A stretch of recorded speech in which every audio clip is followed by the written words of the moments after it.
Fala palestrino que veste a camisa campeã, tudo bem contigo?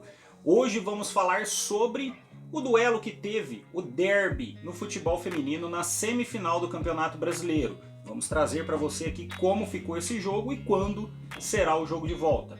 Vamos falar também sobre novos contratados que o Palmeiras fez para reforçar a base. Vamos falar também sobre o Felipe Melo. O acontecimento ali no vestiário, ali no intervalo do jogo entre Fluminense e Palmeiras, gerou uma certa polêmica e vamos comentar sobre isso. E vamos falar também sobre o desempenho do Palmeiras após essas 3 finais. Foi positivo para você ou não foi? Vamos comentar sobre. Então, bora pro vídeo.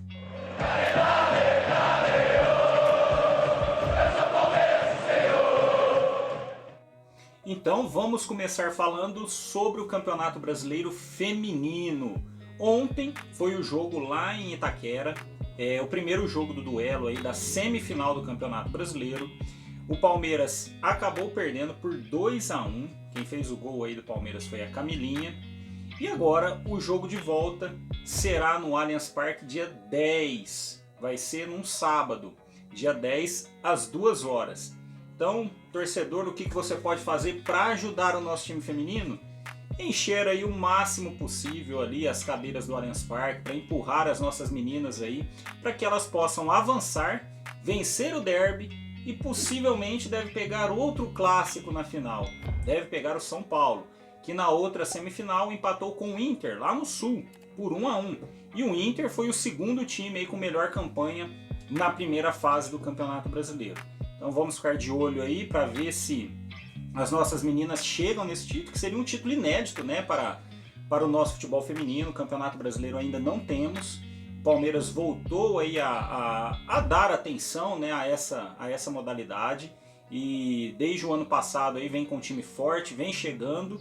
E eu acho que esse ano tem enorme possibilidade, tanto no Paulista como no Brasileiro, que elas estão aí na semifinal. Então vamos apoiar aí as nossas meninas para que semana que vem elas possam se classificar. E vamos falar também sobre as contratações que o Palmeiras fez aí para agregar a sua base, né? A base aí que tem vários garotos subindo para o profissional, vários garotos saindo do sub-17 para ir ao sub-20, alguns sendo negociados. Então o Palmeiras precisa repor aí alguma garotada da base e foi lá e contratou 2 zagueiros. Um deles é o Ari Garcia, de 18 anos. Ele veio do Grêmio, era um atleta ali que era tido como uma das joias da base do Grêmio, com apenas 18 anos. Antes mesmo de chegar no profissional, o garoto já tinha uma multa de 50 milhões de euros para quem tirasse ele de lá, comprasse o garoto. Mas o garoto acabou aí rescindindo com o Grêmio e após isso acertou com o Palmeiras e inicialmente ele vai integrar o nosso sub-20. Outro atleta também é o Luiz Benedetti, de 16 anos, era o zagueiro da Ferroviária, uma das peças de destaque do time sub-17 da Ferroviária, e o garoto vem para integrar exatamente o nosso sub-17. Então boa sorte aí para o Luiz Benedetti, boa sorte para o Ari Garcia, espero que futuramente ambos façam muito sucesso no nosso profissional. Outra coisa que incomodou muito também muitos torcedores foi o que a gente acabou vendo ali, né, no intervalo entre Fluminense e Palmeiras, um pouquinho antes de acabar ali o primeiro tempo e ir para o intervalo, as comissões técnicas ali estavam se arranhando, né? Os auxiliares do Abel com o pessoal da comissão técnica do Fluminense, ficou um clima ali meio tenso. O jogo acabou em seguida o primeiro tempo e no caminho do vestiário, como todos fazem o mesmo trajeto juntos, né? Houve ali um desentendimento, o Diniz perdeu a paciência com o pessoal ali, ficou aquele clima tenso ali no vestiário. E o Felipe Melo apareceu lá e a câmera flagrou ele gesticulando, né, fazendo assim com a mão, bravo com o pessoal do outro lado. E aí saiu, beleza.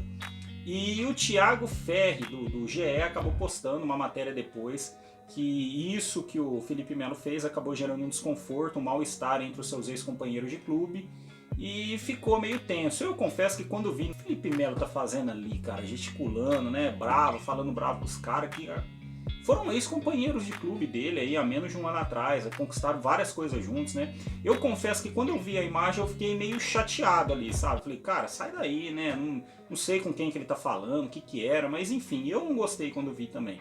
Mas depois o Felipe Melo soltou um vídeo falando que hoje quem põe o prato de comida na mesa dele é o Fluminense. Então ele vai defender o Fluminense com unhas e dentes. Se for preciso, ele vai fazer isso.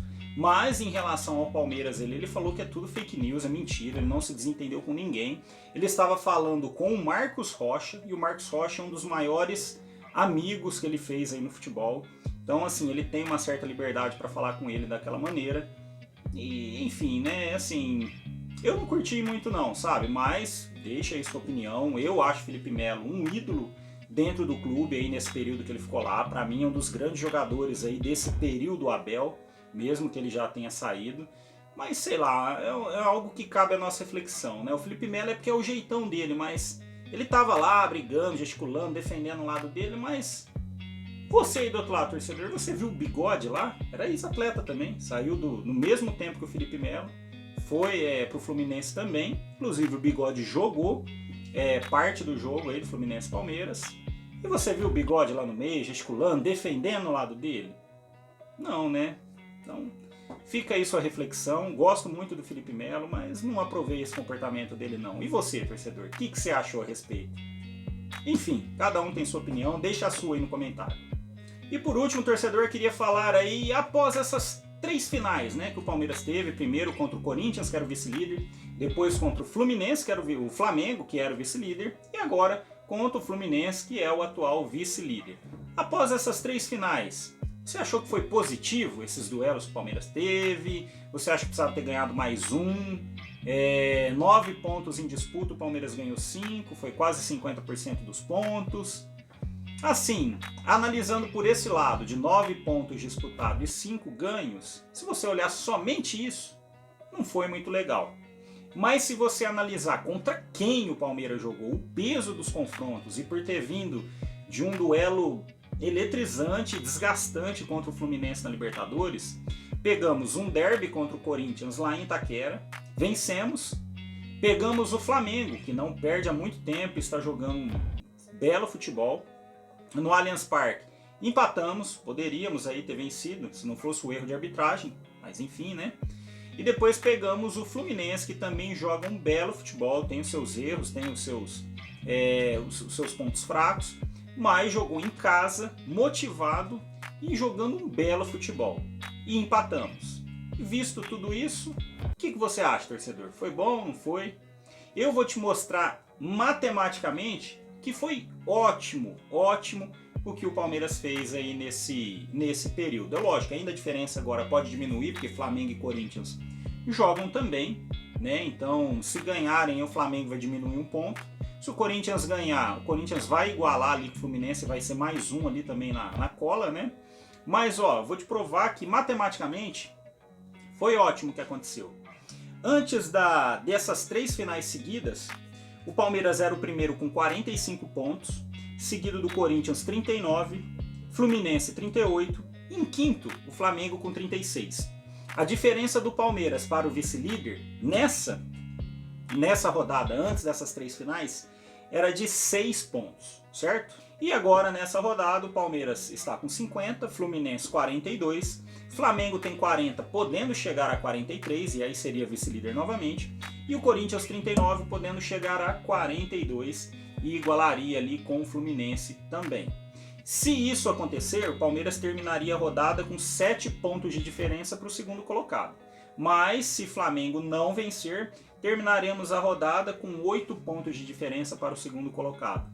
E analisando dessa forma, foi muito positivo. Por quê? Antes desses 3 duelos, o Palmeiras tinha 6 pontos de diferença para o segundo. E após esses 3 duelos, o Palmeiras pode ter ou 8 ou 7 pontos em relação ao segundo colocado. Ou seja, aumentou 1 ponto na diferença do primeiro para o segundo. E o melhor, caminhou 3 rodadas. Ou seja, diminuiu 3 rodadas até o final. Se o Palmeiras tivesse mantido e só diminuído a quantidade de rodada, já seria positivo. Mas o Palmeiras diminuiu a quantidade de rodada e ainda aumentou a diferença para o vice-líder após essas 3 finais. Visto por esse lado, foi extremamente positivo e excelente o que o Palmeiras conseguiu nessas 3 rodadas. Concorda agora, torcedor, ou não? Deixe sua opinião também no comentário. Certo, torcedor? Então amanhã a gente volta com mais notícias no nosso Verdão. Desejo a você que você fique com Deus. Um abraço e avante palestra! Segue o líder. O líder não muda. Agora o vice-líder muda toda a rodada, hein? Segue o líder.